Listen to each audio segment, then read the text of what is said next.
Hello po at maligayang pagbabalik. Narito po ang compilation videos na mula sa Heartwarming Stories playlist na sana po ay magustuhan po ninyo. Maraming salamat po. Unang video. Ikinasal ako sa pinakamabait at pinakamagandang babae sa buong mundo. Binihag niya ang aking puso noong kami ay nasa sekundarya, noong unang beses niyang tinapik ang aking likod para manghiram ng pambura ng lapis. Magkatabi kami sa upuan sa klase. Siya ay maganda at kilala ng karamihan sa aming paaralan. Daig ko pa ang naka-jackpot nung unang beses niya akong kinausap. Yung parte ng katawan kong tinapik niya ay ramdam ko pa rin ang init at kuryente na nananalatay sa aking buong katawan na tumagal ng ilang araw. Hindi ko maitatago ang pagkagusto ko sa kanya, kaya batid kong alam o halata niya ito. Alam din niya na ako ay isang mahiyain at siya ang unang nagtanong sa akin kung maaari kaming lumabas na kaming dalawa lang. Iyon ang unang date naming dalawa. Naglakad-lakad kami sa shopping mall at kumain ng fried chicken, french fries at soft drinks. Kumuha siya ng french fries at sa halip na ilagay sa kanyang bibig, isinubo niya ang fries sa aking bibig. Ako'y nagulat at bigla akong nasamid at nailuwa ko ang nainom kong soft drinks, hindi lang sa bibig, pati na rin sa ilong. Magmula noon, naselyuhan na ang aming kapalaran at noong makatapos ako ng kursong inhenyero, kaming dalawa ay nagpakasal habang siya ay patuloy sa kanyang pagtatrabaho. At hindi nagtagal, kaming mag-asawa ay biniyayaan ng supling. Ang aming prinsipe na pinangalanan naming Peter ay dumating sa mundong ito. Kamukha niya ang kanyang ina at palagi siyang may ngiti sa labi. Bihira siyang umiyak at kung iiyak man siya ay ito ay may dahilan gaya ng gustong dumede, magpalit ng diaper o maghugas ng pigi dahil siya ay nagbawas. Marahil ay napakasaya ko at nais na ang kalangitan na maranasan ko ang kalungkutan at ang aking misis ay pumanaw dahil sa sakit na cancer noong 3 taong gulang pa lamang si Peter. Nung sinabi sa amin ng doktor ang tungkol sa cancer, natakot kami, ngunit umaasa rin kami na gagaling siya. Hindi kami makapaniwala dahil bata at malusog pa ang aking misis, kaya hirap para sa akin na matanggap ang nangyari sa kanya. Aaminin ko na nagalit ako sa Panginoon dahil kinuha niya kaagad ang aking misis 5 buwan lamang matapos naming matuklasan ang kanyang malalang sakit na pancreatic cancer. Nung kanyang mga huling sandali, ang kanyang mga huling salita ay, tanggap ko na ang kapalaran ko. Hindi ako natatakot na mamatay, pero sobra kong mamimiss si Peter. Hindi ko alam ang gagawin. At ikaw, ano na ang gagawin mo? Sino na ang magsusubo sa'yo ng french fries, mahal? Kailangan mong magpakatatag para kay Peter, ha? Mahal na mahal kita. Huwag kang mag-alala. Magkakasama pa rin tayo balang araw. Kailangan mong lumaban. Kailangan mong magpatuloy sa buhay para sa anak natin. Ayoko mang umiyak sa harap niya, ngunit hindi ko kinaya at niyakap siya ng napakatagal. Magmula noon, ilang araw lang ang lumipas, ako ay naging single father. At umikot ang aking buong mundo sa aking anak na si Peter. Tulad ng lahat ng nabubuhay na bagay, nagpatuloy ang pag-ikot ng mundo at lumaki din si Peter. At siya ay nakapagtapos na sa kolehiyo at nagkaroon ng maayos na trabaho. Isang araw, dinala niya sa bahay ang isang dalaga at nahihiyang sinabi niya sa akin na nais niyang pakasalan ang dalagang nagngangalang Mariel. Nagulat ako pero hindi naman sobrang nagulat dahil binata at malaki na ang anak ko. Si Mariel ay pitit at hindi masyadong katangkaran at mayroon siyang malalim na dimples sa kanyang magkabilang pisngi. Ang itsura niya ay may pagkakahawig sa yumao kong misis. Nung masilayan ko ang dalaga, parang biglang nag-flashback ang mga magagandang alaala noong nabubuhay pa ang aking asawa. Hindi ko mapigilan na mapangiti sa mga matatamis at masasayang alaalang iyon. At sa katunayan, sinabi sa akin ni Peter ang bagay na unang nakaakit sa kanya kay Mariel ay kung paano sila magkamuka o may pagkakahawig sa kanyang ina mula sa lahat ng mga larawang kuha ng kanyang ina. Ako'y nasisiyahan at galak na galak dahil nakatagpo na si Peter na gusto niyang makasama habang buhay. Masaya ako na kahit na Mawala ako sa mundo, alam kong hindi mag-iisa ang anak ko. Inanyayahan ko silang dalawa na magpunta sa magandang restaurant at ipagdiwang ang kanilang nalalapit na kasal at magkwentuhan tungkol sa mga bagay-bagay at makilala ng lubusan ang dalaga. Dahil ang aking bahay ay may sapat na mga silid, sinabi ko sa kanila na tumira sa aking bahay at makatipid ng pera upang mabilis silang makaipon ng pera para makabili ng kanilang sariling bahay. Sumang-ayon naman si Peter sa iminungkahi ko at silang dalawa ay nagpasalamat.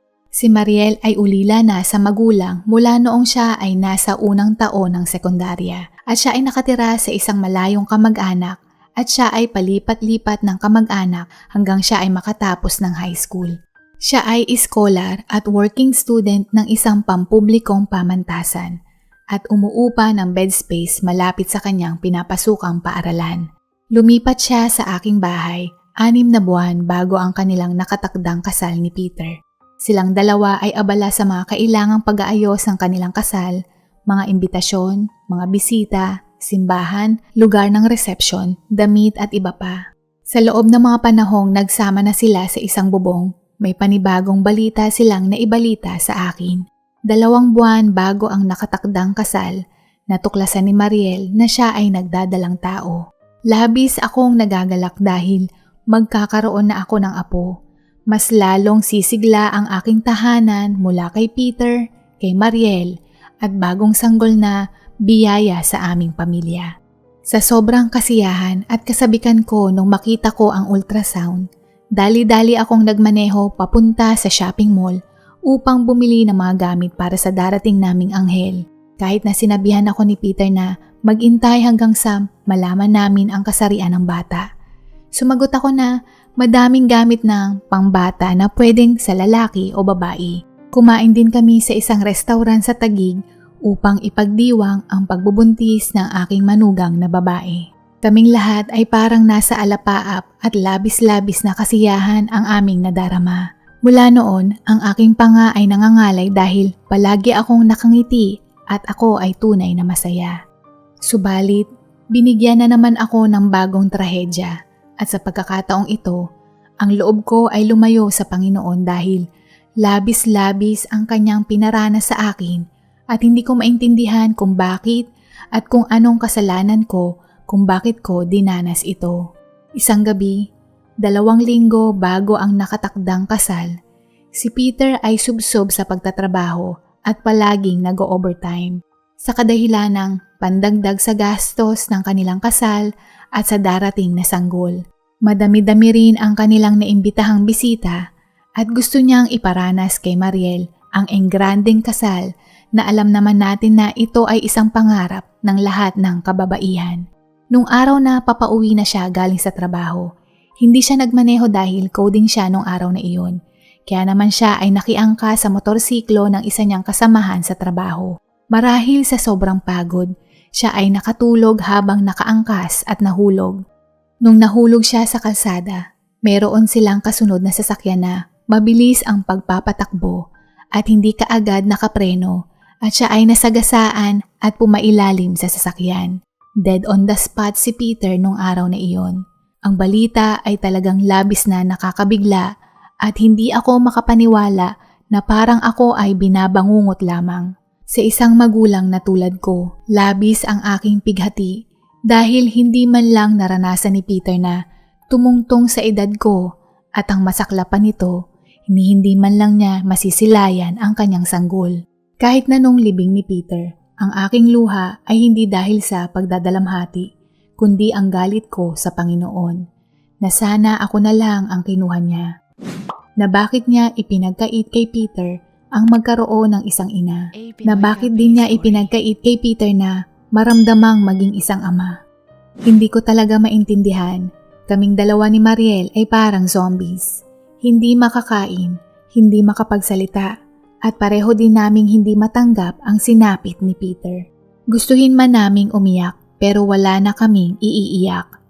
Labis ang aming pagdadalamhati at ang lahat ng aming mga kapitbahay at mga kaibigan ay dinadalhan kami ng pagkain ngunit wala kaming lakas at parang gusto ko nang sumuko sa buhay.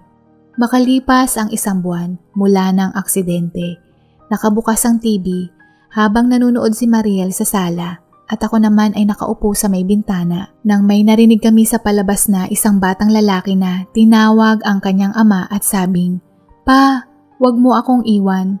Nagsimulang humagulgol si Mariel ng napakalakas na parang agos sa isang sapa na patuloy ang pagdaloy ng kanyang mga luha mula sa kanyang mga mata. At pareho na kaming humahagulgol at hindi ko alam kung ilang oras kaming umiiyak. Nung ako ay tumahan, nagsalita ako ng, "Nagugutom ka ba? Masama sa kalagayan mo ang hindi kumain. Dapat kumain ka para maging malakas at malusog ang bata." Tumango ng bahagya si Mariel bilang pagsagot sa tanong ko at lumabas kami nung araw na iyon upang magtungo sa restaurant kung saan paborito ni Peter. Pakiramdam ko, kasama namin siyang kumakain ng hapunan. Sumunod na araw, nagising ako at nakita ko si Mariel na nagbabalot ng mga gamit niya. Tinanong ko siya kung bakit at sinabi niya na babalik siya sa bahay ng kanyang kamag-anak. Sinabi ko sa kanya na okay lang na manatili siya sa bahay dahil ayokong mapalayo sa aking apo. Dagdag ko na ituring niya rin itong bahay at maging komportable at kumilos na para din niyang pagmamay-ari ang bahay. Ngunit nag-aalangan siyang manatili sa aking bahay. Sinabi niya na ang bawat sulok ng bahay, lalong-lalo na ang kanilang silid, ay nagpapaalala sa kanya ng labis kay Peter. Hindi mawala sa kanyang isipan kung bakit nangyari ang trahedyang ito at para na siyang mababaliw. Batid niyang bawal ang stress lalo na ngayong siya ay buntis, kaya nagpa siya siyang umalis ng bahay. Naisip ko na kung babalik siya sa bahay ng kanyang kamag-anak, hindi ko alam ang magiging kalagayan niya at ng apo ko doon. Kaya iminungkahi ko na paano kung lumipat kami ng bahay sa ibang lugar na kaming 3. Ako, si Mariel at ang magiging apo ko. Ako din naman, labis ang lungkot na nadarama ko, yung pader na may guhit na sinusukat ang tangkad ni Peter, yung paborito niyang kumot at bawat sulok ng bahay, naalala ko ang aking anak. Siguro makakabuti na lumipat kami para makapagsimula kaming muli at maibsan ang stress ni Mariel dahil siya ay buntis. Nung sinabi ko iyon kay Mariel, hindi siya nagdalawang isip at sumang-ayon sa iminungkahi ko. Sinabi ko na isang pamilya na kami mula noong tumira siya dito sa bahay. Nakakita kami ng isang maliit na bayan sa tabi ng isang dagat sa Hilagang Luzon, kung saan walang gaanong mga tao at madaming magaganda na tanawin ng kalikasan. Batid kong magandang kapaligiran ito sa aking apo. Nakakuha kami ng malilipatan doon pero nakatanggap kami ng isang bagay na hindi namin inaasahan. Napansin namin ni Mariel kung paano siya tinitingnan ng mga tao at iniisip kung siya ba ay isang single mom. Ito ay malinaw na ang ilang mga kalalakihan ay interesado sa kanyang sexual. Naintindihan ko ito dahil siya ay napakabata at napakaganda. Bagamat hindi ako sigurado kung magandang ideya na gawin ito, ngunit nagsimula kaming sabihin sa mga tao na kami ay mag-asawa upang lubayan siya ng mga lalaking nagnanasa sa kanya. At ito ay naging mabisa dahil hindi na siya nilapitan ng mga kalalakihan at sa palagay ko ay mukha ding bata ang itsura ko sa aking edad kahit na mahigit sa 2 dekada ang agwat ng aming edad.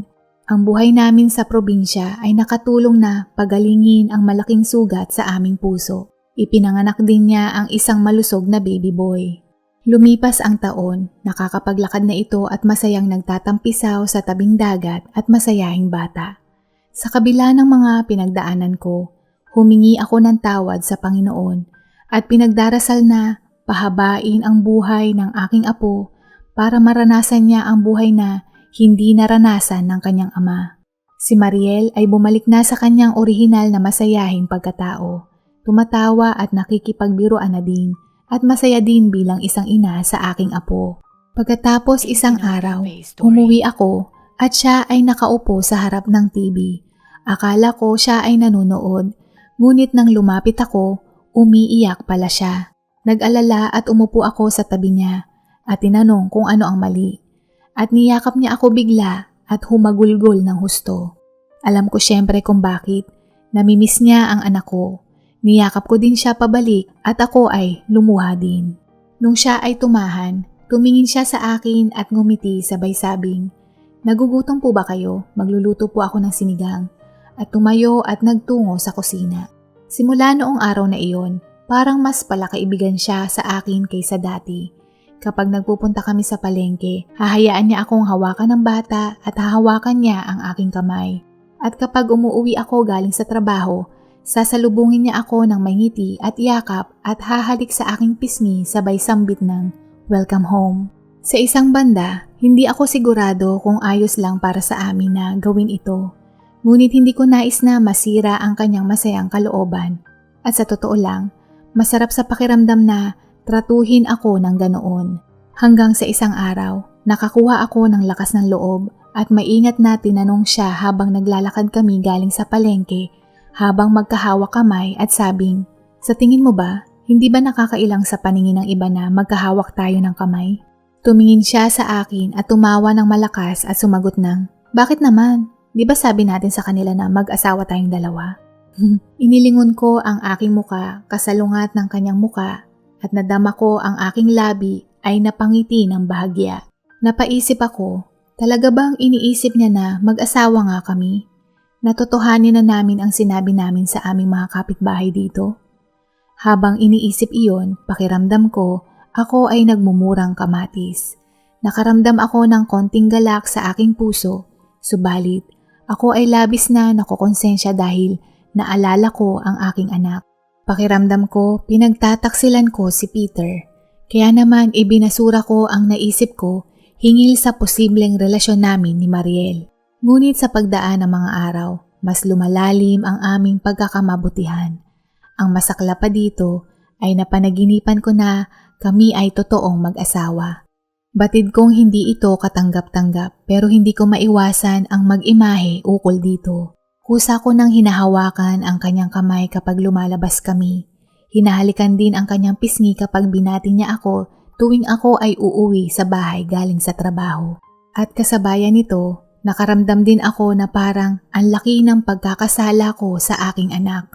Ngunit sa paglipas sa mga araw, naisip ko na marahil ay pwede niya akong pahintulutan. Marahil ay gusto rin ito ng aking anak na mangyari. Nababaliw na ako kakaisip. Baka naman ang manugang kong babae ay mabait lang talaga sa akin at ako lang ang nag-iimahe ng kakaibang relasyon. Hindi kaya gawa lamang ito ng aking katandaan? Sa aking pagnilay-nilay, hindi ko kayang pagtaksilan ang aking anak. Hindi ito tama. Okay na sa akin ang ganitong relasyon namin at hindi na iyon hihigit pa. Nakapagdesisyon na ako na kung sakaling magtapat ng nararamdaman si Mariel sa akin. May pakundangan ko siyang tatanggihan alang-alang na rin sa aking apo. At kung nais niyang mag-asawang muli, hindi ko siya pipigilan at marahil iyon ang makakabuti sa aming dalawa. Mahal ko si Mariel pero ang pagmamahal na ito ay katulad ng pagmamahal ng isang magulang sa kanyang anak. Ayokong masira ang anumang binuo namin bilang pamilya. Alam kong ito ang makakabuti sa aming lahat dahil ayokong maapektuhan ang relasyon ko sa aking apo. Na siya na lang ang nagbubukod tanging nagbibigay sa akin ng lakas na magpatuloy sa buhay at alaala ni Peter. Ipagpapasa Diyos ko na lamang ang aming kapalaran at higit sa lahat, lagi kong ipinagdarasal na humaba ang buhay ng aking apo na higit pa sa edad ko. Pangalawang video. Ipinanganak ako sa isang malayong probinsya sa isang pamilyang may 4 na miyembro. Si tatay, si nanay, ako at si bunso na babae na mas bata sa akin ng 1 taon. Ang aking ama ay isang magsasaka ng palay na pagmamay-ari ng iba ang lupang kanyang sinasakahan. Ang aking ina ay nagtatrabaho para magsalansa ng dahon ng nipa na ginagamit pang bubong sa isang malaking pabrika. Meron si tatay na naman ng bahay at lupa sa kanyang mga magulang at ito ang aming barong-barong. Kaya kahit na kami ay sala sa salapi, masaya akong lumaki dito na kasama ang aking pamilya. Meron kaming maliit na bakuran at dito kami madalas maglaro ng aking kapatid. Nagtatakbuhan at kung minsan nagpupunta sa bundok. Mapayapa ang aming buhay, kontento kahit wala kami minsan pambili ng lapis ay ayos lang ito sa akin. At nung ako ay umidad ng 8 taong gulang, ang tanging paraiso namin, ang bahay at lupa ay nawala sa amin. Ang dahilan ay ang aking ama ay merong kinahihiligan. Ito ay ang pagsusugal at pag-inom ng alak. Palihim niyang isinangla ang bahay at lupa upang may maipusta ito. Nangyari iyon habang kami ay naghahanda ng hapunan nang biglang may dumating na 4 na lalaki at sumisigaw na kami ay umalis. Biglang pinagtatapon ang aming gamit sa labas ng bahay na kahit ang aking ina ay nagulat sa nangyari. Minamadali nila kami na umalis ng bahay kaya ang tanging nadala lang namin ay ang mga damit na nagkasya sa plastic. At ang aking ama, batid ang mangyayari ni hindi man lang kami inabisuhan at hindi na nagpakitang muli sa amin. Marahil nagtatago, baka meron pa siyang pinagtataguan dahil sa utang. Dahil walang magawa at walang pagpipilian, pansamantala muna kaming nagtungo sa bahay ng aming kamag-anak. Ngunit bago pa man kami tumuloy, sinabi sa amin na kailangan naming lumipat ng bahay sa loob lamang ng 2 linggo. Nagpapasalamat ako kay nanay dahil nakahanap siya ng aming malilipatan bago dumating ang 2 linggo, kundi baka sa lansangan kami matulog. Lumipat kami sa isang maliit na sementadong bahay. Hindi ako makapaniwala na kaya ni nanay na bayaran ang upa, pero ang sabi ni nanay na mabait ang may-ari at sa mababang presyo din ito binigay sa kanya. Nang maglaon ay nalaman ko ang mga may-ari ng bahay ay mag-asawa pero walang anak. Meron silang ekstrang silid na iyon ang pinaupahan sa amin. Nagalak sila nung makita nila kami magkapatid dahil sabi nila magiging masaya, maingay at espesyal ang bahay dahil may bata na sa kanilang tahanan. Kahit na ang upa ay talagang mababa ang presyo, malaking suliranin pa din ang maliit na kita ni nanay na palipat-lipat ng trabaho. Lahat ng pwede niyang mapagkakitaan ay ginagawa niya para lang masiguro na meron kaming matulugan sa gabi at alam niyang ligtas kami habang siya ay nagtatrabaho. Napakabait ng 2 mag-asawa sa aming magkapatid, lalong-lalo na ang ginang. Paminsan-minsan binibigyan niya kami ng candy, biskwit, tinapay, kung minsan ay ulam. Kaya kahit nasalat pa rin kami sa buhay, kaming mag-iina ay nanumbalik ang aming saya, pero ito ay nagwakas nung ako ay nasa sekundarya. Sa kalagitnaan ng isang gabi, nagising ako dahil malakas ang pag-ungol ng nanay ko. Nung makita ko siya, namimilipit at paikot-ikot sa higaan dahil sa sakit. Hawak-hawak niya ang kanyang tiyan. Nung tinanong ko siya, hindi siya makapagsalita. Sinubukan ko siyang bigyan ng tubig pero hindi niya mainom. Ang panga niya ay naninigas na parang namanhid. Mataas ang lagnat.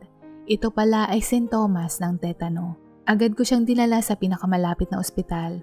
Doon sinabi sa amin ng doktor na siya ay natetano. Meron siyang hiwa mula sa isang matalim na may kalawang at ito ay naimpeksyon. Hindi niya ito pinagtuunan ng pansin sa pag-aakala niya na simpleng hiwa lang ito at gagaling din ito. Pero matagal na itong sugat at sa tagal ng panahon, lumala ang impeksyon at iyon ang kanyang ikinamatay. Nung yumao ang aming ina, hindi ko alam kung saan kami pupuluting magkapatid. Hindi ko alam kung anong mangyayari sa amin. Hindi ako makatulog dahil hindi ko alam kung paano kaming 2 mabubuhay. Hindi namin kayang bayaran ang upa. Nung matapos ang libing, kinausap ako ng ginang na may-ari ng tinutuloyan namin.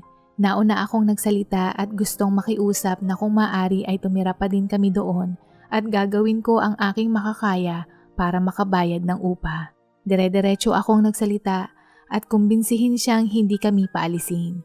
Pinakita ko din sa kanya ang mga larawang iginuhit ko at sinabing maaari akong kumita sa pagguhit at makatulong itong makakuha ako ng trabaho habang tinatapos ko ang aking pag-aaral sa sekundarya. Nang matapos akong magsalita, hinawakan lang ng landlady ang kamay ko at may nilagay sa palad ko. Eto, gusto kong ibigay itong 200 pambili nyo ng pagkain yung magkapatid.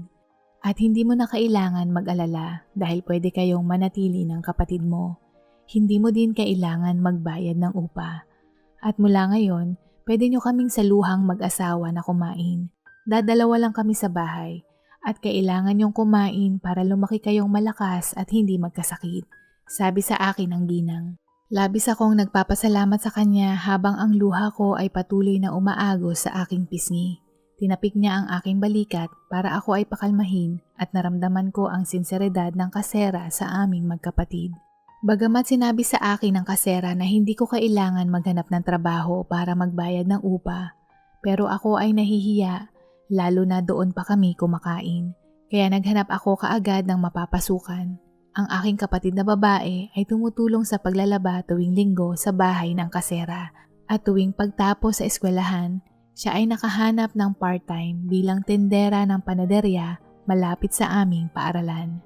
Ako naman, nakahanap ng trabaho bilang assistant sa shop ng isang nagpipintura ng mga bus at uso noon ang pagandahan ng disenyong sining sa mga jeepney.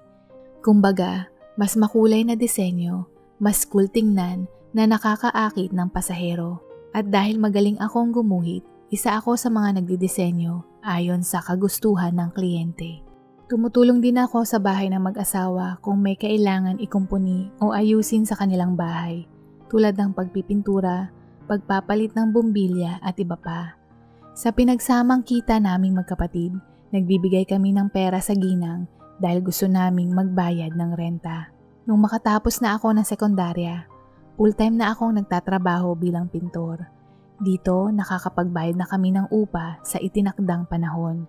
Ngunit batid ko ang kinikita ko ay sapat lang para kami ay mabuhay at wala kaming maiipon, lalo na sa probinsya wala naman masyadong kita.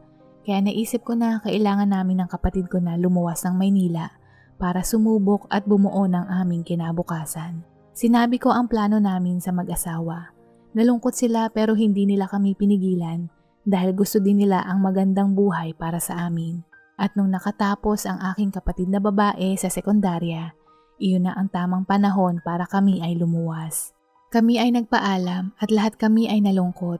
Bit-bit ang 2 bag na gamit naming magkapatid. Nagtungo kami sa estasyon ng bus paluwas ng Maynila. Nagiintay kami ng sasakyan nang marinig namin ang boses ng landlady at may inabot na plastic bag. Heto, bigay ko sa inyo. Kakailanganin nyo ito sa Maynila. Alam kong hindi ito sapat, pero alam kong makakatulong ito. Mag-iingat kayo. Sinabi niya sa amin na parang nanginginig dahil pinipigilan niyang umiyak. Tiningnan ko ang laman ng plastic bag. Ang laman ay pera. Ang perang iyon ay ang binayad namin sa renta. Nabigla ako at bigla kong ibinalik sa kanya. Pero sabi niya itinabi niya iyon dahil hindi naman nila kailangan ng asawa niya. Dagdag din niya na para na niya kaming mga anak. Ipangako niyo sa akin na maging matagumpay at magpakayaman kayo sa Maynila. Ipagdadasal ko kayo palagi. Mag-iingat kayo mga anak.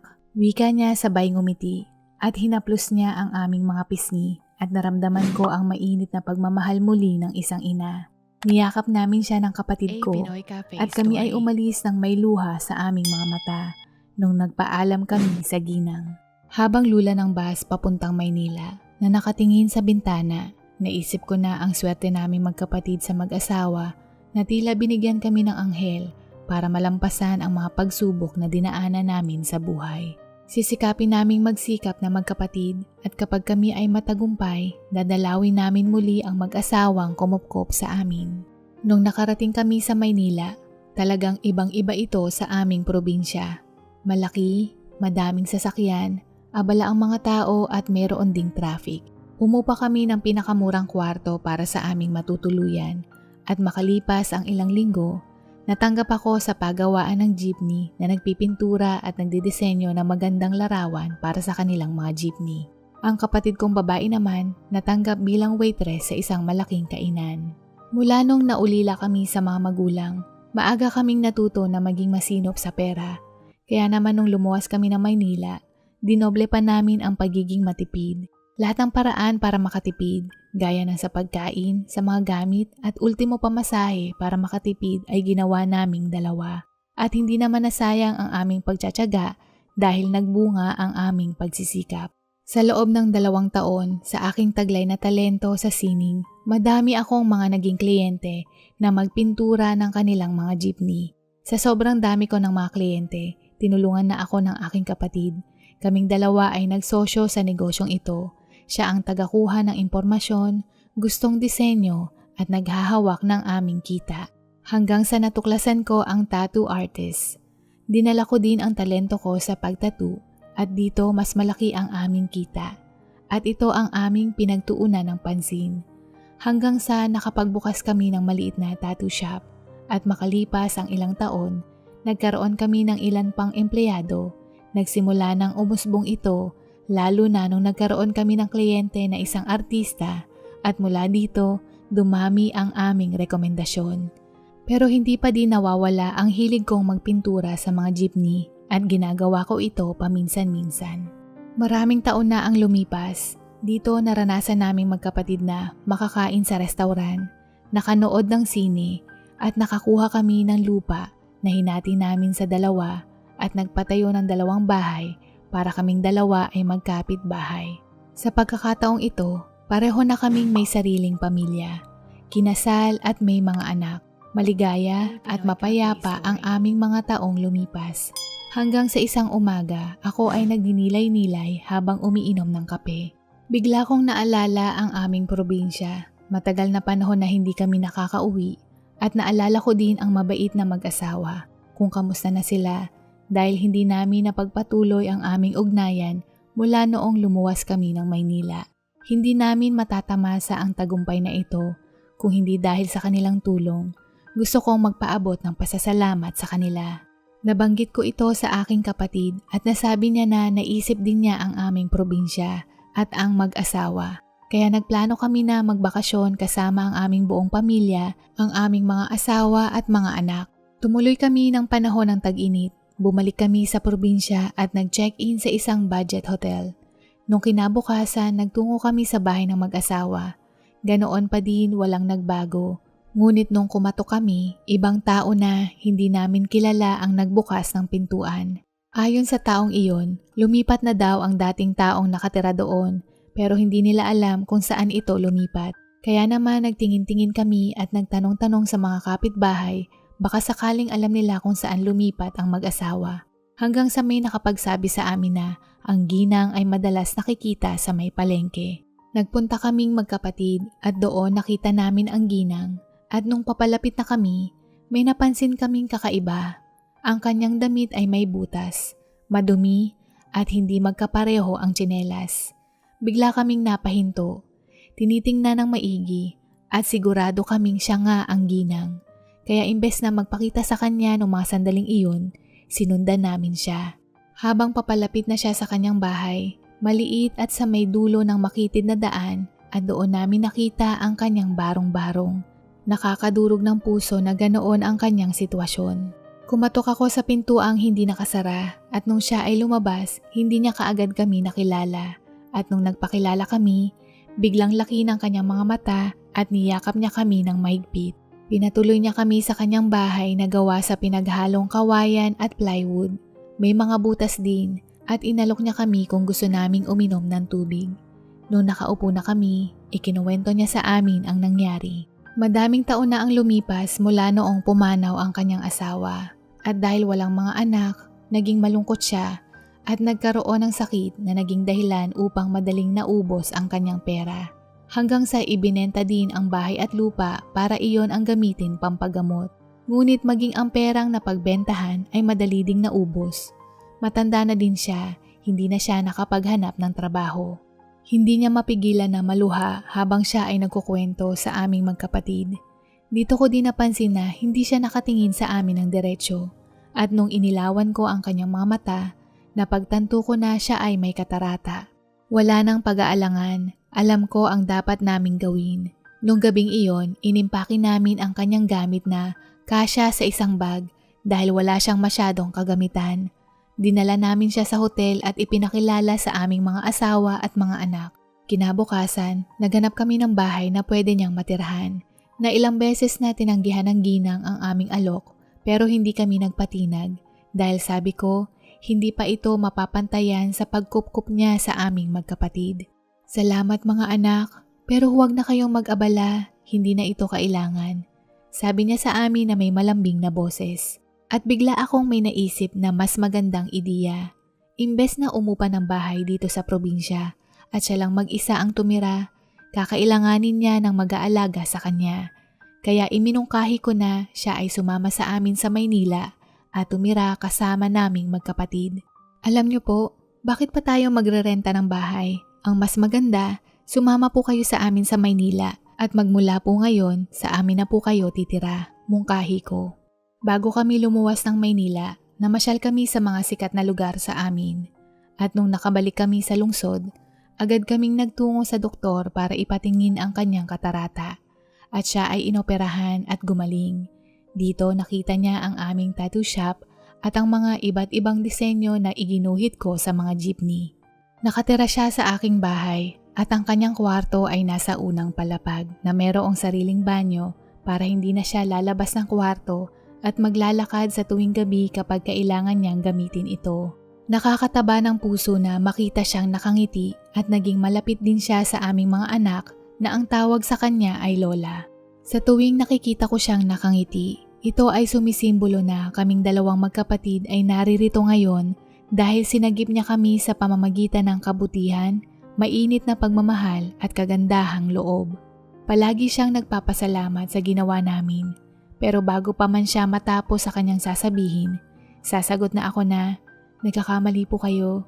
Habang buhay po kaming magpapasalamat sa inyo dahil sa pag-asa at pagiging pangalawang ina sa aming magkapatid. Marami pong salamat, Nanay Linda. Sabay hahaplusin niya ang aking pisngi at ako naman ay hahalikan ang kanyang kamay. Ang istoryang ito ay gusto kong ihandog kay Nanay Linda na nakasama at nakapiling namin ng 8 taon. Isang huwaran, may busilak na puso, mabuting tao, at higit sa lahat, mapagmahal na ina. Dito na po nagtatapos at sana po ay nagustuhan po ninyo ang mga kwentong ito. Hanggang sa muli, paalam at God bless po!